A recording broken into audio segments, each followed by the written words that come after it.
Hello, welcome to the session on sexual harassment of women at workplace. The objectives of this lesson are: firstly, to briefly look at sexual harassment, one of the workplace evils faced by women. Secondly, to trace the development of sexual harassment law in India with special emphasis on the contribution of judiciary in this regard. Thirdly, to examine the provisions of the Sexual Harassment of Women at Workplace Prevention, Prohibition and Redressal Act 2013. Fourthly, to examine the coverage of sexual harassment under constitutional, torts, criminal, service and labor laws.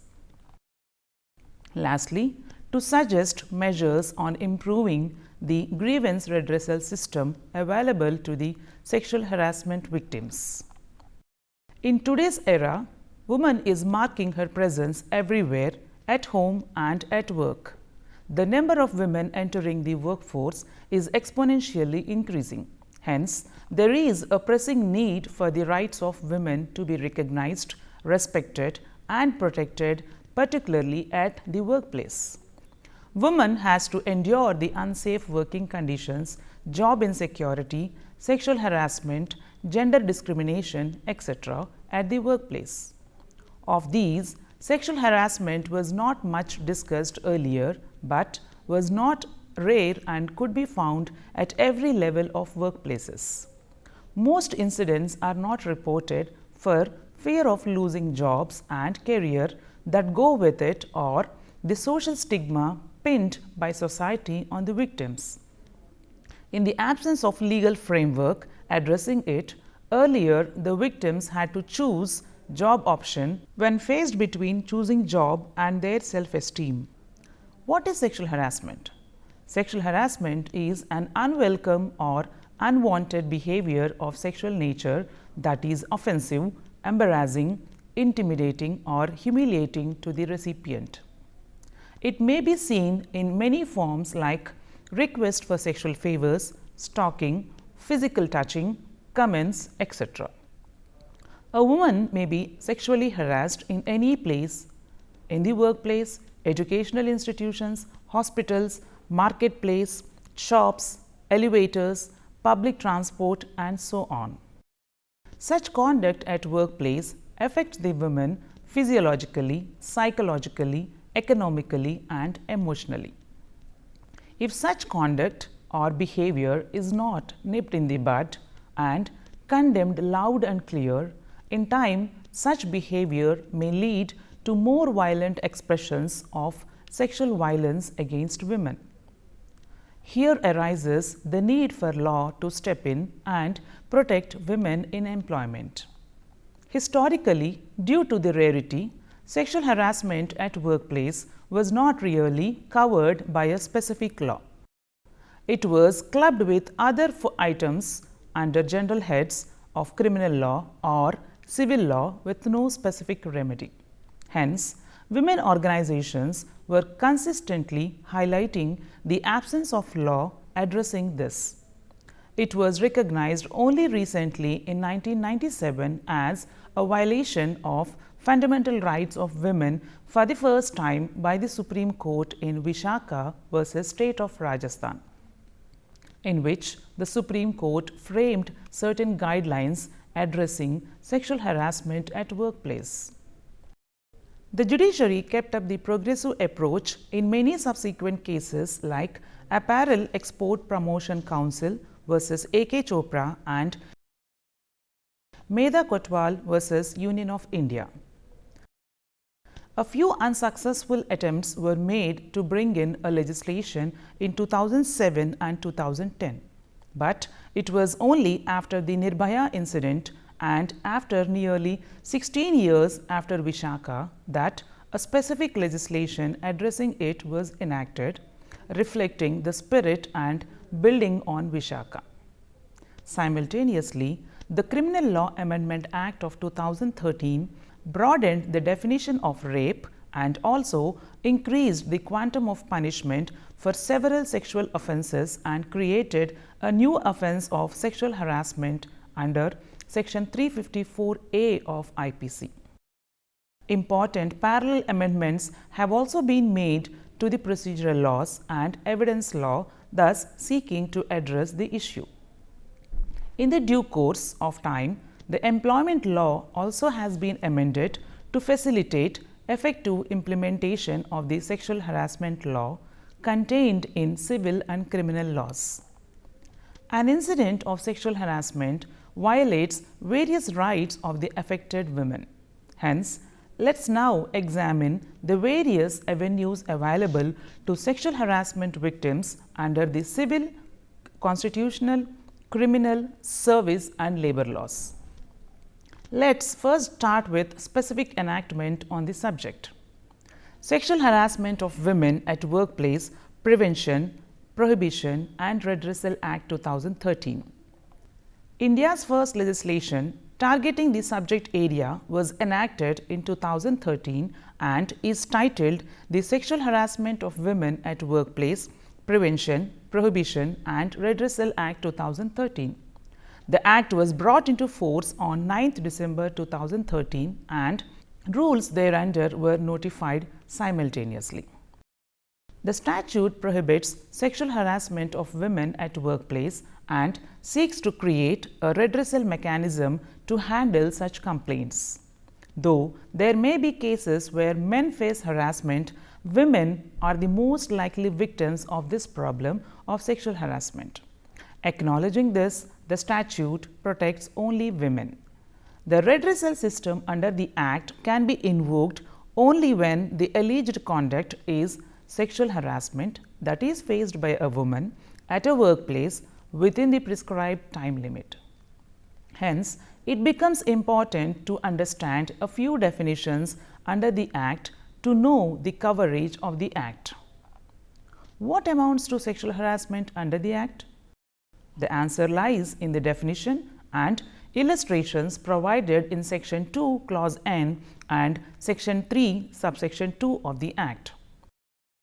Reading them together, sexual harassment may be broadly defined as unwelcome conduct of a sexual nature that detrimentally affects work environment or leads to adverse job-related consequences for the victims of sexual harassment.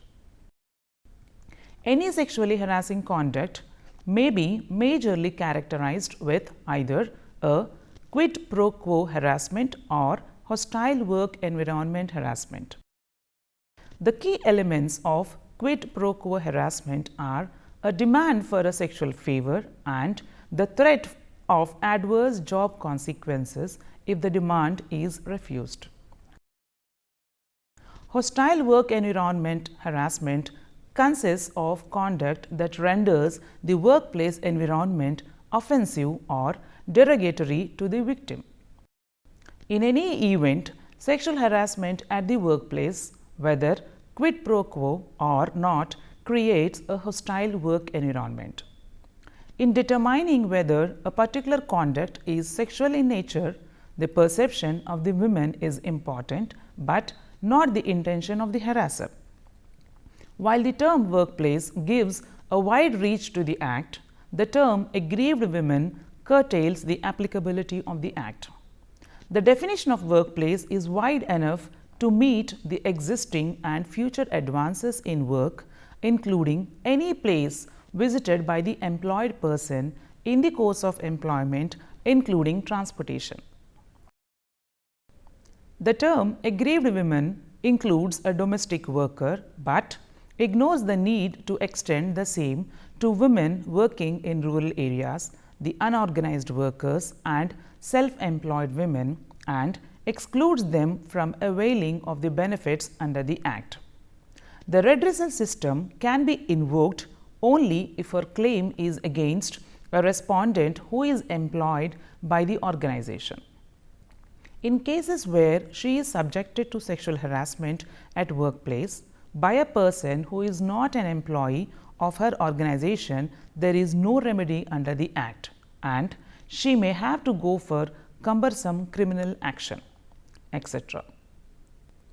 The important feature of the Act of 2013 is that it provides for an in-house redressal mechanism called as internal committee to be constituted by every employer having 10 or more employees. Failure to do so attracts penal obligations. The establishments with less than 10 employees are the establishments which have no internal committee or where the women is harassed by the employer or domestic workers may seek redressal from the local committee to be constituted by the district officer. To ensure unbiased decisions during the inquiry, the law requires the presence of an external member on the committee. A written complaint needs to be lodged by the aggrieved women to kickstart the redressal process. Redressal can be via conciliation or a formal inquiry as per the principles of natural justice. Conciliation is added by the Act of 2013 and is not present in Vishaka. The victim can choose the mechanism and the committee initiates action accordingly. In LS Cebu versus Air India Limited, the Kerala High Court held that every internal committee necessarily has to follow principles of natural justice in conducting their inquiry. In Gaurav Jain versus Hindustan Latex Family Planning Promotion Trust and others, the Delhi High Court stated that the inquiry committee could adopt its own procedure in conformity with the principles of natural justice and especially in cases of sexual harassment. The committee shall be guided by the service rules of the employer and in the absence of such service rules, the procedure prescribed by the statute is followed. The employer is bound to implement the recommendations of the committee, both interim and final, which may range from warning to termination. Considering the social stigma attached to sexual harassment in India, the statute provides certain victim-friendly provisions like lodging of the complaint by her relatives, friend, co-worker or other identified persons, motivating the aggrieved women to speak up by ensuring confidentiality, preventing the woman from directly facing the respondent during the employment or the inquiry process, enabling the women to invoke criminal justice system with the employer's support, providing an opportunity to appeal against the committee's recommendations or inquiry process, awarding monetary compensation. The statute vests the committee with power to recommend compensation, though such power is restricted to cases where respondents are employees of the employer. The statute does not address situations where the respondent is not an employee or no longer in the employment of the employer. It is also unfortunate that the statute does not impose any statutory liability on the employer to compensate the woman for failure to provide a safe working environment. To this extent, women in such cases have no option but to approach the civil courts by way of claims for damages in tort.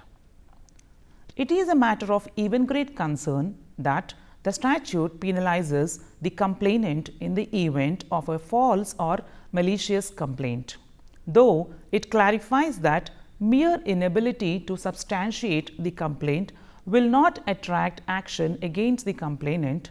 It may be criticized as a provision that puts fear and reluctance into the heart of the woman. It is unethical and unfair as no such provision exists in any other country or even in other laws in India. The Act is intended to supplement rather than supplant the existing law. Hence, the jurisdiction of other judicial bodies such as constitutional courts, civil courts, criminal courts, administrative tribunals, industrial tribunals is not excluded by this law. It is therefore important to examine the provisions of other relevant laws that deal with the issue. Sexual harassment of women and criminal law. Indian Penal Code has always been the first option for relief to a victim of sexual harassment. Until the Criminal Law Amendment Act of 2013, sexual harassment of women, whether at workplace or not, was dealt by sections 354 and 509 of IPC predominantly. However, these provisions draw their force only if the woman is able to prove that her modesty has been outraged. The term modesty has been interpreted progressively by Supreme Court in the landmark decision of Mrs. Rupan Deol Bajaj versus KPS Gill as the ultimate test for ascertaining whether modesty has been outraged is that the action of the offender could be perceived as one which is capable of shocking the sense of decency of a woman. Gone are the days when women had to prove that her modesty was outraged, as now section 354A clearly defines the situations which could be termed as sexual harassment of women. An aggrieved woman claiming redressal under the Act of 2013 can also claim relief under sections 354A, B, C and D of IPC in cases of sexual harassment, intentional disturbing of women, stalking and voyeurism respectively.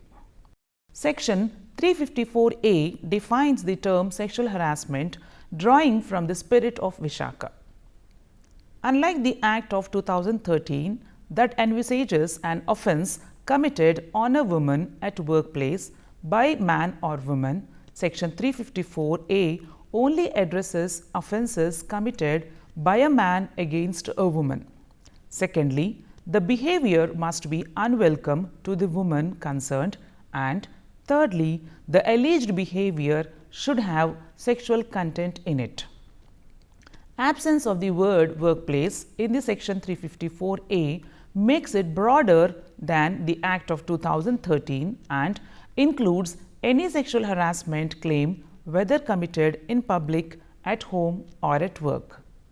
It is apparent from the above discussion that the redressal avenues available prior to Act of 2013 could be activated only by courageous women like Mrs. Rupan Deol Bajaj.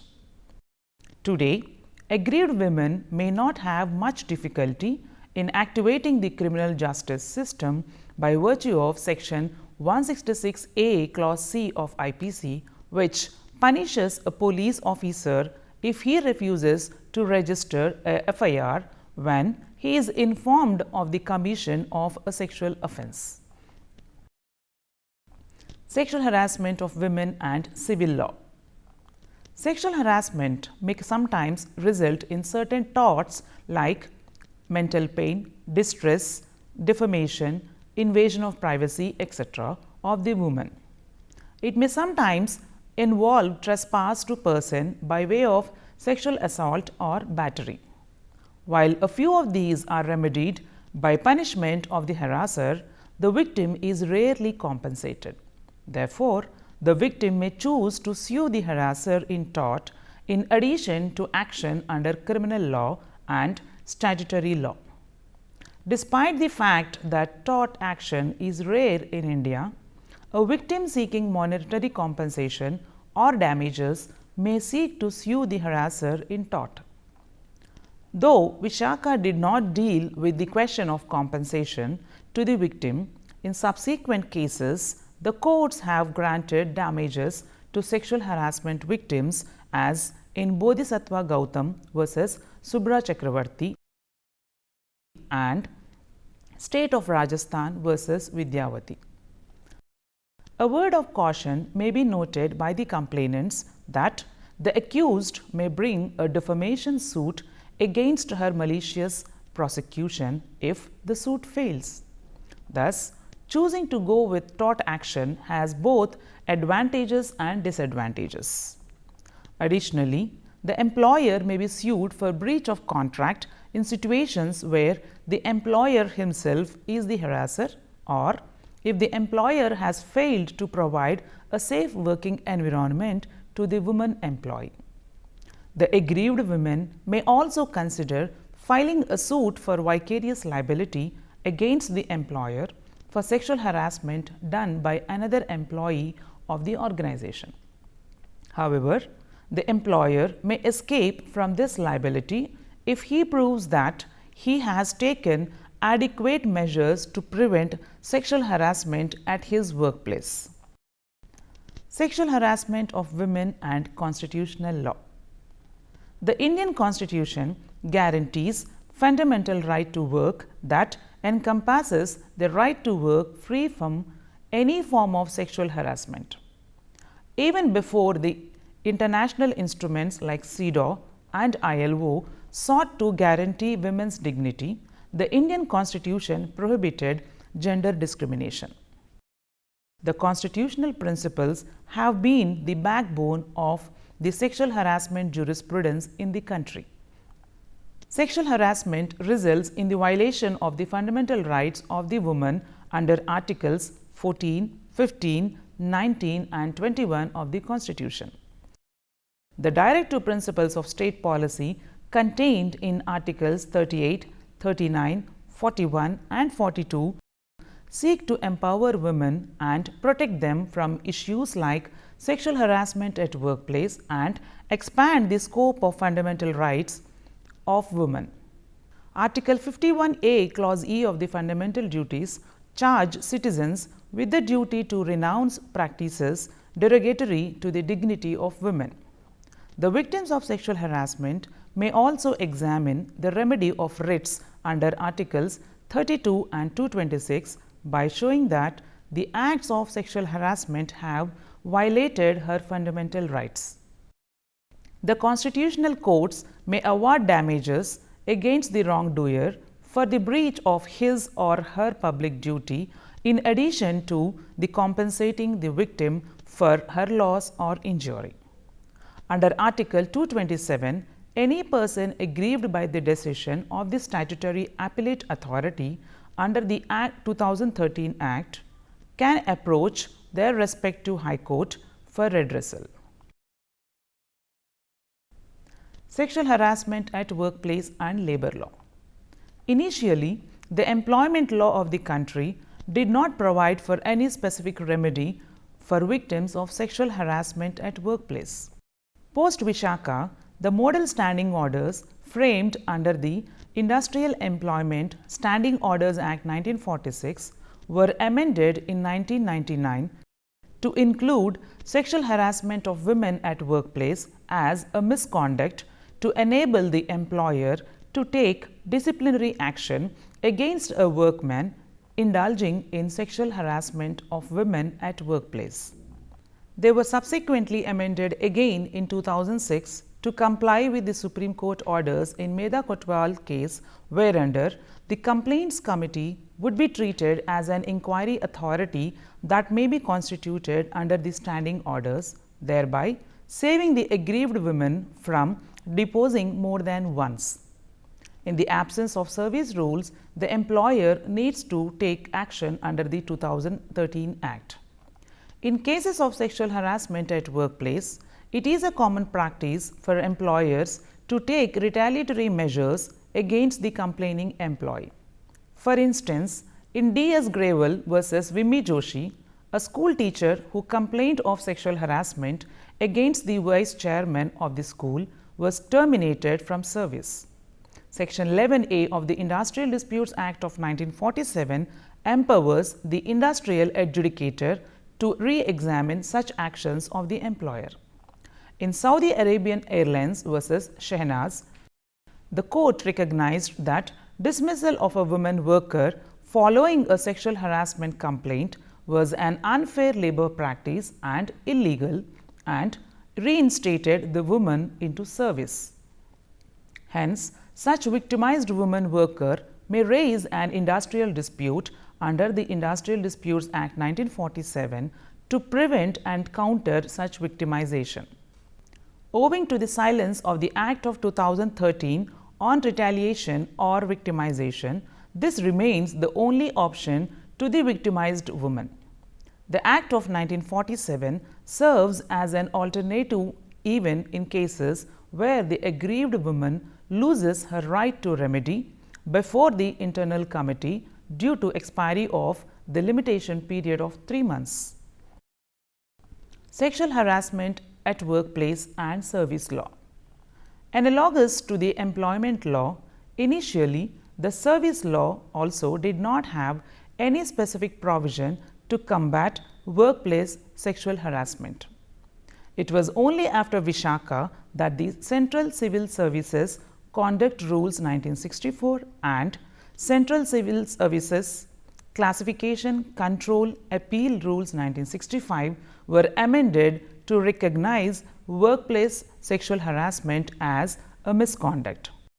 Later, pursuant to Meda Kotwal and thereafter by the Act of 2013, the rules of 1964 and 1965 were further amended to treat the Complaints Committee report as disciplinary inquiry report. The inquiry procedure prescribed under the Act of 2013 does not apply to employees governed by service rules. Thus, it is evident that an exception has been carved out from the Act of 2013 in its applicability to the employees governed by service law. Let's conclude this session by discussing a few suggestive measures to combat the evil of sexual harassment of women at workplace. Vishaka opened the discourse on workplace sexual harassment, but even after the enactment of 2013, much remains to be done to effectively address the issue. Awareness of the rights of women employees is still not complete. A fair mix of both sociological changes and legal advancements is required to solve the problem. The power of government to remove difficulties under Section 30 of the Act was not exercised, and an opportunity for giving better effect to the Act from the lessons learned in the implementation during the first 2 years was lost. Post the enactment of the new law, there appears to be an uptrend in the reporting of cases. However, poor conviction rates, mild response of the police to sexual harassment complaints, delayed justice system, social taboos have been discouraging women from speaking up on their grievances. Women still continue to face problems when they attempt to get such crimes registered, investigated and prosecuted. Women should muster courage to stand up against sexual harassment. Hopefully, the statutory obligation of the employers to assist the aggrieved women in initiating criminal actions would prove to be a right step in this direction. Widespread awareness of the law in general and dissemination of anti-sexual harassment policy at the workplace by the employer would ensure effective implementation of the law. Non-governmental organizations and women organizations have been doing their share in this regard. Employers will not take vigilant action and implement the statutory mechanism unless the employer is made vicariously liable for the indecent acts of his employees. With that, we close the current lesson. Thank you. See you again in another session.